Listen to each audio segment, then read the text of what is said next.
सभी शिक्षक साथियों को इम्प्रेसिव स्टडी मंच पर हार्दिक स्वागत है। आज की इस वीडियो में हम कुछ मैथमेटिक्स का इम्पोर्टेंट क्वेश्चन लेकर के आए हैं जो परीक्षा आधारित क्वेश्चन है। पिछले वीडियो में हमने जो दो वीडियो में जो टॉपिक पढ़ा है उसी टॉपिक से संबंधित जो इम्पोर्टेंट क्वेश्चन बनते हैं जो परीक्षा की दृष्टि से अति महत्वपूर्ण है, उन सभी प्रश्नों को आज हम हल करेंगे। आप भी मेरे साथ साथ हल करें। उम्मीद है कि यदि आप उस दोनों वीडियो को देखे होंगे तो आप मेरे साथ साथ इस प्रश्न का हल अवश्य कर सकेंगे। यदि अभी तक आप उस वीडियो को नहीं देख पाए हैं तो इस वीडियो के डिस्क्रिप्शन बॉक्स में उन दोनों वीडियो का लिंक दिया हुआ है, आप वहां पर जाकर के इसे देख सकते हैं। तो आइए आज के इस सेशन में आप मेरे साथ साथ इस प्रश्न को हल करने का प्रयास करें।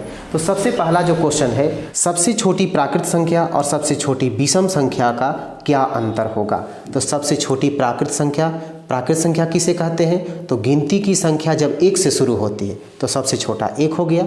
और विषम संख्या किसको कहते हैं? जो संख्याएं 2 से पूर्णतः विभाजित नहीं होता है। तो ये कहाँ से शुरुआत होता है? 1 से शुरुआत होता है। तो इसका ऑप्शन में दिया हुआ है कि इसका सही ऑप्शन क्या होगा। तो पहला ए में है 0, बी में है 1 और सी में है 2 और डी में है 4। तो इसका सही ऑप्शन क्या होगा? तो इसमें क्या है, फिर से इसको क्वेश्चन पढ़ा जाए कि सबसे छोटी प्राकृत संख्या, तो सबसे छोटी प्राकृत संख्या क्या हो गया? 1। और सबसे छोटी विषम संख्या, तो विषम संख्या सबसे छोटी कौन होता है? वो भी होता है 1। अब इसका कह रहा है कि अंतर निकालो, तो अंतर का मतलब क्या होता है? माइनस। तो 1 में से 1 चला गया, कितना आया? 0। ठीक है, तो इसका सही ऑप्शन क्या होगा? ए होगा। अब दूसरा क्वेश्चन चलते हैं। दूसरा क्वेश्चन क्या है? सबसे छोटी सम संख्या और सबसे छोटी पूर्ण संख्या का गुणनफल यानी गुना। क्वेश्चन फिर से समझा जाए कि सबसे छोटी सम संख्या, तो सम संख्या किसे कहते हैं? जो संख्या 2 से पूर्णतः विभाजित हो जाता है। तो सबसे छोटा कौन है? तो सबसे छोटा 2 है। तो सबसे छोटी सम संख्या क्या हो गया? 2 हो गया। और सबसे छोटी पूर्ण संख्या, तो पूर्ण संख्या किसे कहते हैं? तो गिनती की संख्या जब 0 से स्टार्ट होता तो सबसे छोटा पूर्ण संख्या कौन हो गया? 0। यहाँ पर हो गया 0। अब ये दोनों को कहता है कि गुणनफल क्या होगा। तो गुणनफल का मतलब क्या? गुना। तो 2 में 0 से गुना करें क्या होगा? 0। तो इसका सही ऑप्शन क्या होगा? देखिए ऑप्शन इसका दिया हुआ था, ए में दिया हुआ है 0, बी में दिया हुआ है 2, सी में दिया हुआ है 3 और डी में दिया हुआ है 4। तो इसका सही ऑप्शन क्या हो जाएगा? ए हो जाएगा। अब इसके बाद अगला क्वेश्चन देखते हैं। अगला क्वेश्चन क्या है? ये तो पहला था, ये दूसरा हो गया। अब तीसरा में देखा जाए, निम्न में कौन अभाज्य संख्या है? अब यहाँ पर ऑप्शन देखा जाए, इसमें दिया हुआ है कि 32, बी में दिया हुआ है 48, सी में दिया हुआ है 45 और डी में दिया हुआ है 31। तो इसमें पूछ रहा है कि निम्न में कौन अभाज्य संख्या है। तो अभाज्य संख्या किसे कहते हैं? वैसी संख्या जो 1 से और स्वयं से विभाजित हो, इसके अलावा किसी संख्या से विभाजित नहीं है। तो देखा जाए इसमें जो 32 है, 32 किससे किससे विभाजित हो रहा है? तो 32 जो है, 32 किससे कट रहा है? 1 से भी कट रहा है, 2 से भी कट रहा है, फिर कितना है? 4 से कटता है, 8 से कटता है, 16 से कटता है, 32 से कटता है। तो ये तो अभाज्य संख्या नहीं है। अभाज्य का मतलब कि इसको एक और केवल ये अपने संख्या से कटना चाहिए था। तो ये अभाज्य संख्या नहीं, ये गलत हो गया। ठीक है। 48 को देखा जाए, 48 कितना से कटता है? 1 से, 2 से, 3 से, 4 से, ये भी बहुत संख्या से कट रहा है। तो ये भी नहीं होगा, ये भी गलत हो गया। अब इसके बाद 45 देखा जाए, 45 जो है 1 से, 3 से, 5 से, 15 से, 45 से, ये भी बहुत संख्या से कट गया। ये भी कहता है कि अभाज्य संख्या नहीं है। 31 को देखा जाए, 31 1 से और केवल 31 से कटता है। तो अभाज्य संख्या कौन हुआ? सही ऑप्शन मेरा डी हो गया। ठीक है। अब इसके बाद अगला क्वेश्चन क्या है? अगला है कि निम्न में से कौन सम अभाज्य संख्या है। अब इसका सही ऑप्शन क्या है? देखा जाए ऑप्शन इसका दे रहा है 15, बी में है 21, सी में है 2 और डी में है 24। अब देखा जाए इसमें पूछ रहा है कौन सम अभाज्य संख्या है। अभाज्य संख्या क्या था? कि वे संख्याएं जो 1 से और खुद संख्या से कटता है और किसी से नहीं कटता है। तो जैसे यहाँ पर 2 था, 3, 5, 7, 9, 9 नहीं अभाज्य संख्या। इसके बाद हो जाता है 11 ... अब सबसे छोटा पूछ रहा है, सबसे छोटी सम अभाज्य संख्या, यही है ना कौन सम अभाज्य संख्या है। अब इसमें देखना है कि अभाज्य भी होना चाहिए और सम भी होना चाहिए। तो सबसे पहले तो यही पकड़ा रहा है ना, ये सम संख्या भी है क्योंकि 2 से पूर्णतः विभाजित है तो सम हो गया। अभाज्य संख्या भी है क्योंकि अपने से कट रहा है और 1 से कट रहा है, तो ये 2 क्या हो गया, 2 सम भी हो गया और अभाज्य भी हो गया। तो सम अभाज्य संख्या कौन हो गया, 2। सही ऑप्शन मेरा कौन आएगा, तो 2 आ रहा है। अब इसके बाद आता है अगला क्वेश्चन, 2 सम संख्याओं का गुणनफल क्या होगा। इसमें ऑप्शन जो है, ऑप्शन ए में दिया हुआ है, ए में है सम, बी में है विषम, सी में है दोनों और डी में है इनमें से कोई नहीं, इनमें से कोई नहीं। तो इसका सही आंसर क्या होगा। क्या क्वेश्चन पूछ रहा है कि 2 सम संख्याओं का गुणनफल। अब आप क्या करें, 2 सम संख्या अपनी इच्छा से मान लें। सम संख्या का मतलब जो 2 से पूर्णतः विभाजित है। मान लीजिए कि एक सम संख्या जो है हमने 6 ले लिया, ये 2 से पूरा पूरा कट जाता है। एक सम संख्या जो है मान लीजिए कि हमने 10 ले लिया, ये भी 2 से पूरा पूरा विभाजित हो जाता है। अब दोनों को कहता है कि इसको गुना कर दिया जाए, ठीक है। जब गुना कर देंगे तो गुणनफल का मतलब गुना, तो 14 कितना हो गया, 60। अब 60 जो है ऑप्शन के अनुसार देखना है कि सम संख्या है कि विषम संख्या है कि दोनों है या कोई नहीं है। तो 60 कौन संख्या है, 2 से काट के देखा जाए तो 2 से कटेगा तो 30 मरतबे कट जाता है। इसका मतलब क्या है कि 2 से पूर्णतः विभाजित है, तो ये हो गया सम संख्या। तो 2 सम संख्याओं का गुणनफल क्या हो जाएगा, सम संख्या हो जाएगा। इसी तरह से 2 सम संख्याओं का अगर योगफल पूछेगा तो वो भी सम हो जाएगा, क्योंकि 2 सम संख्या जैसे मान लिया जाए कि 6 है, एक 8 है, तो दोनों को जोड़ेंगे तो 8 6 14 हो गया, तो 14 2 से विभाजित है, तो ये भी क्या हो गया, सम संख्या हो गया।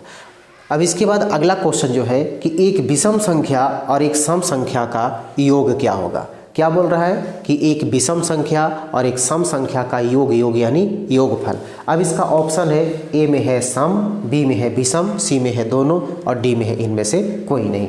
तो एक विषम संख्या और एक सम संख्या। तो मान लीजिए कि एक विषम संख्या, विषम संख्या कौन लिख दें, तो विषम संख्या बराबर एक मान लेते हैं, मान लें कि 5, अपनी इच्छा से मान लेना है, ठीक है। जो संख्या 2 से विभाजित नहीं है यानी वो विषम हो गया, तो एक विषम संख्या मान लिए। फिर उसके बाद कह रहा है कि एक सम संख्या मानिए, तो एक सम संख्या, तो सम संख्या क्या हो जाएगा, जो 2 से पूरा पूरा विभाजित हो जाएगा। मान लिया जाए कि यहाँ पर 8 लिख दिया। अब इसका क्या कहता है, अब इसको कहता है कि योग ज्ञात करें। तो योग का मतलब जोड़, अब दोनों को जोड़ दिया जाए तो कितना हो जाएगा, 13। तो सही ऑप्शन क्या हो जाएगा, इसमें देखा जाए 13 जो आया है ऑप्शन में पूछ रहा है कि इसका योगफल सम संख्या आया कि विषम संख्या आया, कि दोनों आता है या कोई नहीं आता है। तो इसमें क्या है कि 13 जो है कौन संख्या है, तो 2 से पूर्णतः विभाजित नहीं होगा, तो ये क्या हो जाएगा, विषम हो जाएगा। तो सही ऑप्शन जो मेरा आ रहा है वो सही ऑप्शन कौन आ रहा है, सही ऑप्शन बी है। अब इसके बाद अगला क्वेश्चन आता है कि निम्न में कौन परिमेय संख्या है। अब इसमें ऑप्शन क्या है, ऑप्शन देखा जाए इसमें पहला में है कि √27 दिया हुआ है, 2 में है, बी में 1/√3 है, फिर है 100/36 का, ये क्या है, अंडर रूट है, फिर 1.533 ... इस तरह से है। अब इसमें क्वेश्चन पूछ रहा है कि इसमें से कौन परिमेय है। परिमेय का हम क्या परिभाषा बताए थे कि वैसी संख्या जिसको हम p/q के रूप में लिख सकते हैं, लेकिन क्या है, p और q यानी अंश और हर जो होना चाहिए पूर्णांक में होना चाहिए, यानी उसका चिन्ह प्लस भी हो सकता है माइनस भी हो सकता है, लेकिन कोई सिंबल नहीं हो सकता है। ABCD का कोई अक्षर नहीं हो सकता है, जैसे पाई नहीं हो सकता है, सिग्मा नहीं हो सकता है, अल्फा बीटा गामा ये सब कुछ नहीं हो सकता है। यानी उस मान क्या होना चाहिए, p और q का, तो पूर्णांक में होना चाहिए। तो अब यहाँ देखा जाए ये √27 जो है ये तो रूट है, यानी अब इसको हमको क्या करना है, वर्गमूल निकालना है। तो 27 का पूरा पूरा वर्गमूल निकलता है, पूरा पूरा नहीं निकलता है। ये हमेशा क्या है, पॉइंट के बाद भी जो आगे चलता रहता है, तब ये क्या हो गया, जब परिमेय संख्या नहीं है।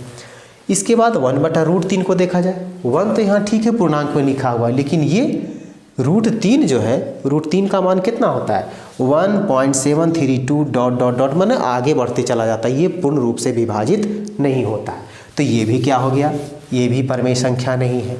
अब इसमें सी में ऑप्शन देखा जाए तो सी में क्या है कि 100/36 इसका अंडर रूट है।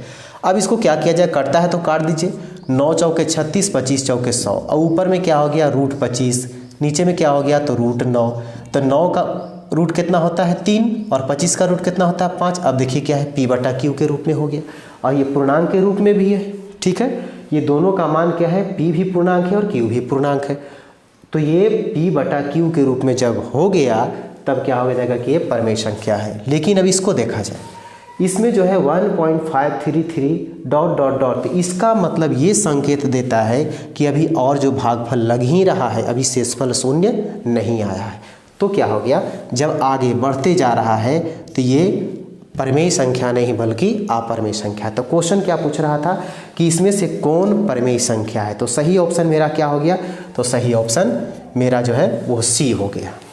अब इसके बाद आता है अगला क्वेश्चन, निम्न में कौन अपरमेय संख्या है। ठीक है, तो अपरमेय इसका ऑप्शन दिया हुआ है, एक है 48, एक है -1/5, फिर है 48/12 का अंडर रूट है, फिर है √3 है। अब इसको देखा जाए, इसमें से पूछ रहा है अपरमेय। तो अपरमेय का मतलब क्या है, वैसी संख्या जिसको P/Q के रूप में नहीं लिख सकते हैं। ठीक है, उसे नहीं लिखा जा सकता। 48 जो है, 48 को देखा जाए ये 48 है। ठीक है ना, इसके नीचे तो 1 है, नीचे 0 नहीं होना चाहिए। परिभाषा क्या था परमेय संख्या का कि P/Q के रूप में लिख सकते हैं, जहाँ P और Q जो है से पूर्णांक में होना चाहिए, यानी पूर्णांक होना चाहिए, और Q का मान 0 नहीं होना चाहिए, यानी नीचे 0 नहीं होना चाहिए। तो इसके नीचे 0 तो है नहीं, इसका मतलब क्या है, इसके नीचे कुछ नहीं, इसका मतलब 1 छुपा हुआ है। ठीक है, तो ये परमेय संख्या हो गया। ये कौन संख्या हो गया, ये परमेय हो गया। अब -1/5, -1 है पूर्णांक में है। ठीक है, नीचे 5 है, ये भी पूर्णांक में है। ठीक है, यानी P/Q के रूप में है, ये भी परमेय संख्या हो गया। अब इसको देखा जाए, इसमें क्या बता रहा है कि 48/12 है। ठीक है, 48/12 का मतलब ये कट रहा है, देखा जाए कटेगा तो काटेंगे, ना कटेगा तो छोड़ देंगे। तो बर चौके 48, 4 आया, यानी 4 का रूट कितना होता है, 2 दूना 4, यानी 4 का वर्गमूल 2 होता है। ये तो P/Q के रूप में हो गया, ये भी हो गया परमेय संख्या। ठीक है, अब इसके बाद √3, तो √3 ये तो बटा में 1 है, लेकिन क्या है, ये जो √3 है ये पूर्णांक नहीं है। कहने का मतलब कि √3 का जो वर्गमूल निकलेगा तो ये पूरा कहता है कि वर्गमूल नहीं निकल पाता है। जैसे भी हमने बताया कि √3 का मान अगर लिखेंगे तो 1.732 डॉट डॉट डॉट आगे बढ़ते जाता है। तो जहाँ ये संकेत मिल गया तो ये परमेय नहीं बल्कि क्या हो जाएगा, अपरमेय संख्या। तो सही ऑप्शन क्या हो जाएगा, सही ऑप्शन डी हो जाएगा। अब इसके बाद अगला क्वेश्चन है कि निम्न में कौन अपरमेय नहीं है। अब देखिए क्वेश्चन थोड़ा सा चेंज है कि निम्नलिखित में से कौन अपरमेय नहीं है। तो अपरमेय संख्या इसमें से कौन नहीं है, ऑप्शन जो है, ऑप्शन देखिए यहाँ पर दिया हुआ है। पहला में है पाई, ठीक है, दूसरा में 1.33 डॉट डॉट, तीसरा में है 25/√7, फिर है चौथा जो है -100/99। यानी इसमें पूछ रहा कौन अपरमेय नहीं है। तो अपरमेय नहीं इसका मतलब परमेय है। अब यहाँ पर देखना है कौन कौन अपरमेय नहीं है।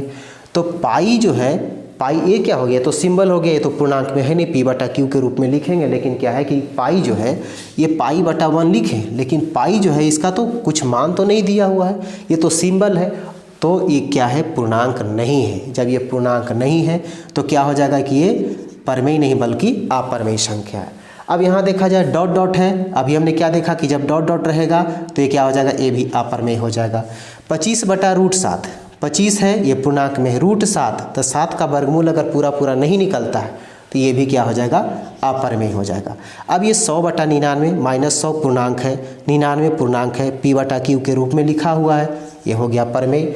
तो क्वेश्चन क्या कह रहा है, इसमें से कौन अपरमेय नहीं है। तो अपरमेय 3 गो ही है, एक नहीं है। कौन नहीं है, तो डी वाला ऑप्शन नहीं है। तो डी मेरा ऑप्शन सही हो गया। अब इसके बाद आता है संख्या 329075 में 7 के स्थानीय मान और जातीय मान का अंतर। अब देखिए दूसरे टॉपिक पर आ रहा है कि स्थानीय मान और जातीय मान में क्या अंतर है। तो ये जो टॉपिक पढ़े थे उससे संबंधित ये प्रश्न है, तो इसको पहले हम मिटा देते हैं।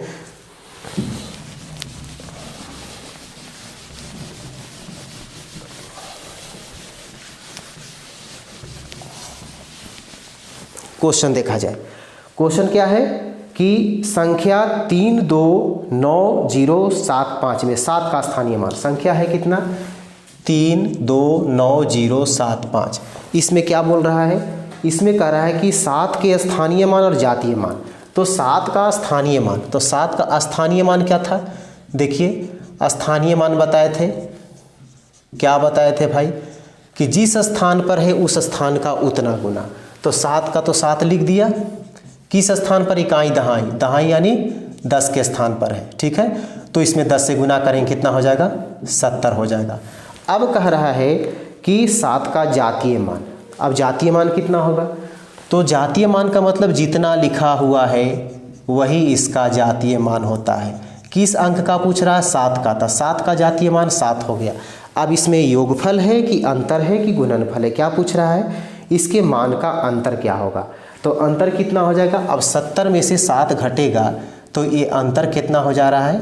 अंतर घटा रहे हैं इसको, तो हो जा रहा है 63। तो सही ऑप्शन मेरा क्या है?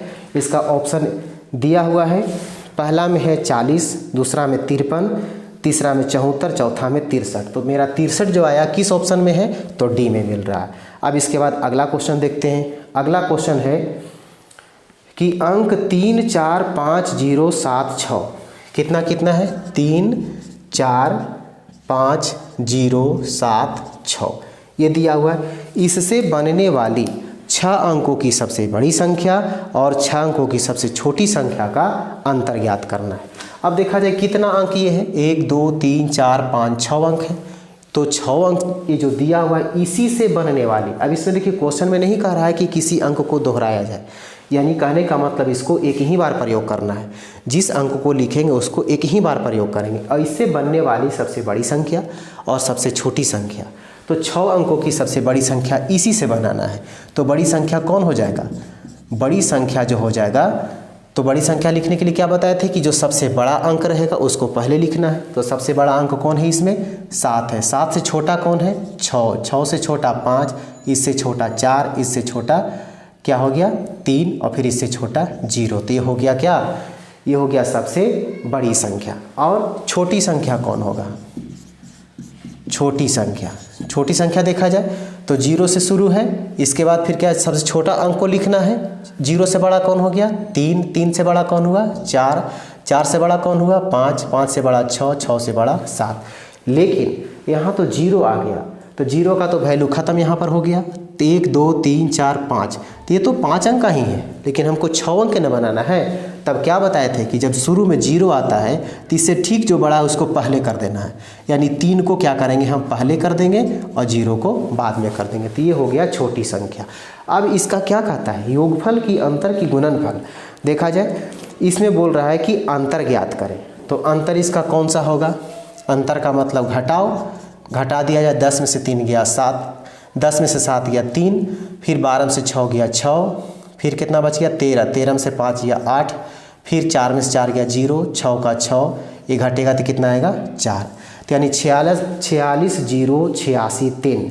तो 46, 0, 86, 3। इस सही ऑप्शन कौन मिल रहा है? तो सही ऑप्शन मेरा है सी। अब इसके बाद आता है अगला क्वेश्चन। अगला क्वेश्चन है कि 4 अंकीय सबसे बड़ी संख्या और 7 अंकीय सबसे छोटी संख्या का योग क्या होगा? तो 4 अंकीय सबसे बड़ी संख्या देखा जाए, 4 अंकीय सबसे बड़ी संख्या, ठीक है, यानी 4 अंकों की सबसे बड़ी संख्या। तो बड़ी संख्या क्या बताए थे? जितना अंक कह रहा है पहले उतना अंक बनाएंगे, 4 अंक बना लिए। और बड़ी संख्या कह रहा है तो क्या करेंगे? केवल 9 का प्रयोग करेंगे, ठीक है। 4 बार हमने 9 का प्रयोग किया, 4 अंकों की सबसे बड़ी संख्या हो गया। अब इसमें कहता है कि 7 अंक की सबसे छोटी संख्या। तो 7 अंकीय यानी 7 अंकों की, ठीक है, सबसे छोटी संख्या। तो सबसे छोटी संख्या 7 अंक का था, 1, 2, 3, 4, 5, 6, 7। छोटी संख्या में क्या बताए थे कि शुरू में 1 लिखना है, बाकी सब पर क्या करना है? 0 बैठा देना। तो 7 अंक का हो गया, 1, 2, 3, 4, 5, 6, 7। अब इसका क्या करना है? तो इसमें कह रहा है कि इसका योग ज्ञात करना है। अब योग ज्ञात करना तो इसको जोड़ दिया जाए। इसको जोड़ेंगे तो कितना आएगा? 1, 2, 3, 4, यानी 1, 2, 3, 4, यहाँ पर कितना हो जाएगा? 9, 9, 9, 0, 0, 1। यही हो गया आंसर। तो इसका सही आंसर कौन होगा? ऑप्शन ए होगा। अब इसके बाद अगला क्वेश्चन। अगला क्वेश्चन क्या है कि अंकों 1, 2 और 3 से बनाई जाने वाली 2 अंकों की सभी संख्याओं ब्रैकेट में दिया हुआ है कि अंकों की पुनरावृत्ति हो सकती है, यानी उस अंक को आप दोहरा भी सकते हैं, ठीक है। तो उसका योग क्या होगा? तो ऑप्शन में क्या है? ऑप्शन है 198, 147, 136 और 128। तो सबसे पहले ये देखा जाए, क्वेश्चन दिया हुआ है, अंक कितना दिया हुआ है? 1 है, 2 है और 3 है, ठीक है। ये 1, 2 और 3 है। इससे बनने वाली 2 अंकों की कुल संख्या बनाना है, ठीक है। इसमें अंक 3 दिया हुआ है लेकिन हमको 2 ही अंक का बनाना। लेकिन एक चीज़ और ध्यान देना है कि इसको पुनरावृत्ति भी कर सकते हैं, यानी उसको आप दोहरा भी सकते हैं। तो सबसे पहले क्या करते हैं, हमको 2 ही अंक का संख्या बनाना है। तो कितना बनेगा देखा जाए, पहले हम इससे मिला करके चलते हैं। 1, 2 से, 1, 2 से मान लें कि पहली संख्या जो बना वो 12 बना। अगर इसको उलट देंगे तो 21 भी हो जाएगा। इसी तरह से हम 2, 3 को मिलाते हैं साथ में, 2 अंकों की बनाना है तो 2, 3 हो गया। इसको उलट देंगे तो कितना हो जाएगा? 3, 2 हो जाएगा। अब इसके बाद 1 के साथ 2 हो गया, 1 के साथ 3 नहीं हुआ है तो 1 के साथ 3 को कर देते हैं, तो 1, 3। अब इसको उलट देंगे तो 3, 1, सब 2, 2 अंक की संख्या हो गया। लेकिन एक चीज़ और कह रहा है, हम तो सबके एक दूसरे के साथ मिला दिया तो 2 अंकों की संख्या इतना प्राप्त हुआ, 1, 2, 3, 4, 5, 6 संख्या प्राप्त हो गया। लेकिन ब्रैकेट में दिया हुआ है कि संख्याओं की पुनरावृत्ति भी किया जा सकता है। तो पुनरावृत्ति के मतलब उसको दोहरा सकते हैं। तो संख्या कौन कौन है? 1 है, इसको अगर दोहरा देंगे तो 11 हो जाएगा। ये 2 है, इसको दोहरा देंगे तो क्या हो जाएगा? 22 हो जाएगा। ये 3 है तो इसको दोहरा देंगे तो कितना हो जाएगा? 33 हो जाएगा। अब इसी का कहता है क्या कि कुल योग क्या होगा। अब कुल योग का मतलब सबको जोड़ दिया जाए तो 2, 1, 3, 3, 6, 2, 8, 3, 11, 1, 12, 1, 13, 2, 15, 3, 18। हासिल 1 बचा। 2, 2, 4, 2, 6, 3, 9, 1, 10, 3, 13, 1, 14, 2, 16, 3, 19। कितना हो गया? 198। तो मेरा सही ऑप्शन कौन आ रहा है? तो सही ऑप्शन ए आ रहा है। तो ये था सारा इम्पोर्टेंट क्वेश्चन जो परीक्षा की दृष्टि से आप लोग के लिए अति महत्वपूर्ण था। इसके अलावे इसी पर आधारित एक क्वेश्चन जो है आपको क्या है HW के रूप में दिया जा रहा है। आप इसको बना करके उसका आंसर जो है वो कमेंट बॉक्स में ज़रूर भेजेंगे। हम आपका कमेंट का इंतज़ार करेंगे। फिर इसके बाद जो है हम अगले टॉपिक को लेकर के हम अगले वीडियो में मिलते हैं। तो आपसे रिक्वेस्ट है कि इस वीडियो को लाइक कर दें और अधिक से अधिक ग्रुप में शेयर करें। यदि इस चैनल पर अभी तक आप नए हैं तो इसे सब्सक्राइब करना न भूलें और नोटिफिकेशन का बेल आइकन जरूर दबा दें ताकि आगे आने वाला वीडियो जो है वो नोटिफिकेशन के माध्यम से आप तक बहुत जल्द पहुँच सके। फिर मिलते हैं हम अगले वीडियो में।